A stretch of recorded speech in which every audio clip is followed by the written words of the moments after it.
sir. Welcome on board. These rooms are gigantic. By far the biggest train room we've ever had. As soon as you walk in, there is seating area number 1. We have these 2 comfy chairs right next to the window. We can watch the world. Restaurants, वो रंग महल, ओ भाई वो इतना खूबसूरत, और दूसरा जो था वो भी इतना खूबसूरत, और उसमें 47 लोगों की बैठने की जगह थी। बहुत ही ज्यादा मेरे होश उड़ा दिए इस ट्रेन ने। पहले तो ऐसा ट्रेन महलों जैसा सीन था बे। जो मुझे सबसे ज्यादा पसंद आई थी वो थी महाराजा एक्सप्रेस। This is beautiful.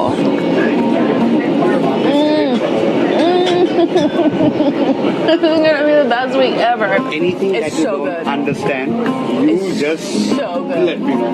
और यार मैं इधर हैरान रह गया, किस तरह का वेलकम किया उन्होंने, किस तरीके से वो, यार मुझे शेफ पे यार मानना शेफ यार बहुत नाइस बंदा था यार, बहुत कमाल, शेफ बहुत नाइस बंदा था यार। This is very, very special and is the epitome of this restaurant. 68-year-old gentleman has hand painted it. And these are not oil pastels or watercolors. These are colors made by crushing stones.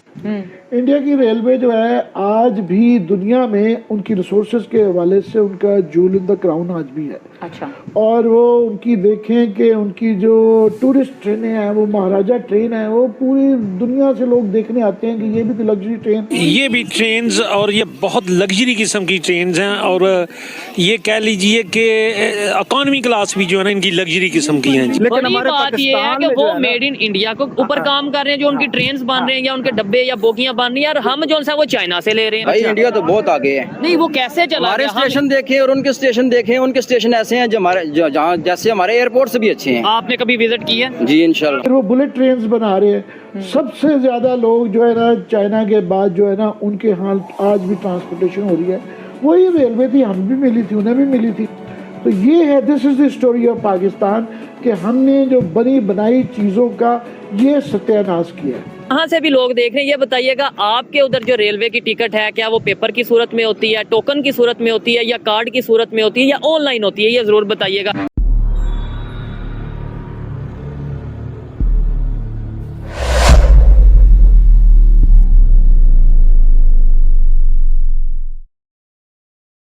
मैं बात करूं India की कि इन्होंने किस तरह की ये ट्रेन्स बनाई हैं, अगर मैं बात करूं पाकिस्तान की, जापान की, या किसी भी मुल्क की, सब वेल डेवलप हैं। पाकिस्तान की बात करूं तो हमारे पास जो ट्रेन का सिस्टम है वो ब्रिटिश दौर का है। क्या आपको लगता है कि हम लोगों ने ऐसी अचीवमेंट्स क्यों नहीं की, ऐसी डेवलपमेंट क्यों नहीं की? एक्चुअली बात यह है कि हम खुद सिंसियर नहीं हैं अपने मुल्क के साथ। कोई भी ब्यूरोक्रेसी नहीं है, सियासतदान नहीं है, सिर्फ अपने आप को देखते हैं, अपने घरों को देखते हैं। हमने पाकिस्तान का सोचा ही नहीं है, वही रूटीन लेके चल रहे हैं जो अंग्रेज़ों ने बनाई, उसमें कोई नहीं ना ऐसा किसी महकमे में ऐसा कोई ब्यूरोक्रेट है जो नॉलेज रखता हो, बल्कि ये पढ़ाई की जो भी है आगे रिश्वत दे के पढ़ के आकर लग गए महकमों में और वही रूटीन पे चल रहे हैं। अगर जो बेहतर माइंड्स हैं वो तो बाहर मुल्क चले गए हैं, उनको हम अपनी बात करें एजुकेशन की, आपको नहीं लगता हम वो एजुकेशन पढ़ते ही नहीं है जो कि आगे मेयारी हो? ये तो इब्तदा से होनी चाहिए और ये स्किल इनको बच्चों को देना चाहिए, उनके लिए अलग पीरियड होने चाहिए टेक्निकल किस्म के भी, और उनको सिखाना भी चाहिए जो हमारे स्कूलों में नहीं है। अगर मैं बात करूं ट्रेन से हटकर किसी और चीज़, इकोनॉमी या किसी चीज़ में भी, तो 75 सालों में उन्होंने दुनिया को मनवा लिया है कि वो एक कौम बन कर चल रहे हैं। अगर हम अपनी बात करें तो आज हमारे हालात कितने बदतर हो गए हुए हैं। हमने सिर्फ ये एटॉमिक पे रिसर्च की और वो भी चोरी छुपे की और एटमी मुल्क बने हम, लेकिन महकमों में खींचातानी चलती है, कोई किसी को आगे नहीं आने देता। सर एटॉमिक पावर का हम अब क्या करेंगे, आप मुझे बताएं। मैं समझता हूँ बेकार है चीज़ ये, बिल्कुल बेकार चीज़ है ये। हम अभी भी, हमारी यूथ अभी भी यकीन करे उस एटॉमिक पावर का, कह के हम तो एक पावर हैं। बिल्कुल पावर नहीं है ये, हम ऐसी पावर नहीं है, क्योंकि जब हम माशी हालात ठीक नहीं कर सकते अपने मुल्क के, एक जो जिसको कहते हैं जी नेशनल असम्बली में या वज़रा हैं तो वो सी वज़ीर रखेंगे हम, तो क्या करेंगे? उनको भी 5000 लीटर पेट्रोल, उनको रिहाइश, उनको मेडिकल, और ये चीज़ें जो ना एक हमारे मुल्क जो तरक्की पजीर मुल्क है उसको ये जेब नहीं देती। अभी देखे ना गवर्नमेंट के हाल देखे कि अभी 2 महीने की तो बंद कर दिया उन्होंने तनख्वाह। एक्चुअल है ही नहीं। इनके पास अपनी तनख्वाहें हैं, अल्लाह तल्लों के काम के लिए हैं इनके पास। और कोई मुझे ये बताएं, कोई अदारा जो है वो मकरूज है बस। अगर ये अपनी तनख्वाहें बंद करें, मुल्क की खिदमत तो ऐसी होती है ना कि ख़त्म करेंगे। नवाज शरीफ छोड़ दें, अपनी प्रॉपर्टी दें, इमरान खान छोड़ें, फजल रहमान छोड़ें, ये सब छोड़ दें। अगर मुल्क में सियासत करनी है तो सियासत करने के लिए अपनी कुर्बानियाँ देनी पड़ेंगी। घर को पालने के लिए भी तो बाप को 1000 कुर्बानियाँ देनी पड़ती। करना चाहिए इनको। ये सियासतदान किस लिए? मैं इनको किसी को सियासतदान नहीं मानता, कोई सियासतदान नहीं। बात करूँ ना इंडियन गवर्नमेंट की, अभी मैं पीछे दूर नहीं जाती, सारे लॉयल थे वैसे, लेकिन अभी की बात करूँ ना इंडियन गवर्नमेंट की, तो करंट गवर्नमेंट जो है उनके रिसर्च बेस जो है वो 0% उनका खर्चा है अपने खाने पीने हर चीज़ पर।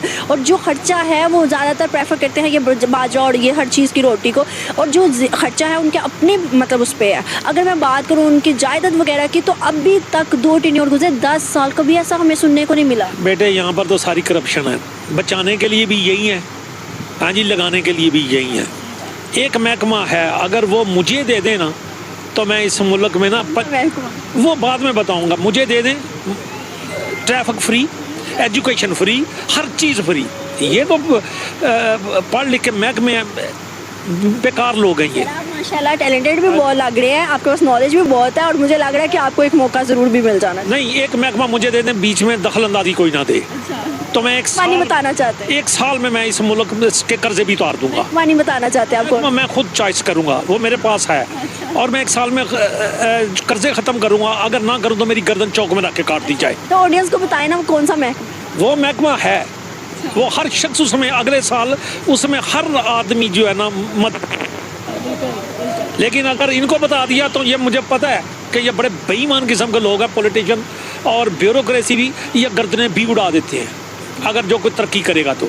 मैं खुद कहता हूँ कि एक महकमा मुझे दे दें, 1 साल बाद मुल्क का कर्जा उतरा होगा, और अगर ना उतरे तो मेरी गर्दन काट दें बस। अल्लाह से हम उम्मीद अच्छी रख सकते हैं। और एडवोकेट मेरा ऑफिस सेशन कोर्ट में है, हाई कोर्ट का बल्कि सुप्रीम कोर्ट का।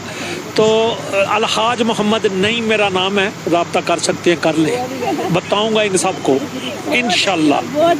आप सब कुछ देख रहे हैं कि उसी वक्त की ये जो कंस्ट्रक्शन बिल्डिंग है, बिल्कुल उनके ऊपर ना कलर है, ना अंदर पीने का पानी है, ना वॉशरूम सही है। ठीक है, लेकिन अच्छा इधर से ट्रेनों की जो डब्बे सीटें, हाँ, आप यकीन करें उनके अंदर आप जाएंगे तो आपका दिल नहीं करेगा कि हम इनमें सफर। इतनी गंदगी, इतनी स्मेल, और सीटें भी गंदी, कवर भी। आपने एक बात बड़ी गहरी की यार, इधर साइड आता है, भाई को हिस्ट्री का भी नॉलेज है। आपने बोला कि गोरे जो अंग्रेज बना गए वो ही चल रहा है, चाहे रेलवे ट्रेन हो या फिर ये बिल्डिंग हो, अगर कैमरामैन दिखाए कंस्ट्रक्शन को आप देखें वही है। लेकिन दूसरी साइड पे ये गोरे सिर्फ पाकिस्तान में तो नहीं थे छोड़ के गए, इंडिया यानी हिंदुस्तान में ना पूरा बरसगीर था। तो उन्होंने तो डेवलपमेंट कर ली, इंडिया वालों ने अपनी ट्रेन, अभी वो पहले जो सा वो वंदे भारत, फिर अमृत भारत, अभी जो उनकी ट्रेन बहुत ज्यादा जो सा वो वगैरह जो दिल्ली से चलती हैं ट्रेनें, मतलब तो उन्होंने कैसे डेवलपमेंट कर ली? उनके अंदर जो है ना, मेरे ख्याल से करप्शन नहीं है, जो मेन वजह है ना हमारे मुल्क के अंदर। ठीक है, आप स्टेशन का नाम मेरे ख्याल से पहले 9 लखा था, जो इसकी टिकटें बिकती थी। ठीक है, 9 लखा स्टेशन, यानी कि पर डे के हिसाब से 9 लाख की टिकटें मेरे ख्याल से फरोख होती थी। हो ये मतलब इस टाइम हम लाहौर रेलवे स्टेशन पे खड़े हैं, और ये भाई मुझे बता रहे हैं कि भाई इस रेलवे स्टेशन का नाम पहले 9 लखा था, और उसकी रीजन ये है कि 9 लाख बंदा यहाँ से डेली सफर करता है। 9 लाख की टिकटें थी, या 9 लाख के लोग आते जाते थे, जो भी उनका मामला थे। लेकिन अब तो मेरे ख्याल से टिकटें भी बढ़ गई हैं, किराए भी बढ़ गए हैं, बाकी मामला भी आगे हो गए हैं। ठीक है, लेकिन फिर भी डेवलपमेंट नहीं हो रही, हमारे ट्रेन का सिस्टम नहीं बेहतर हो रहा। सिस्टम है ना, वो नीचे की डेड हो रहा है, ठीक है, नीचे की तरफ जा रहा है।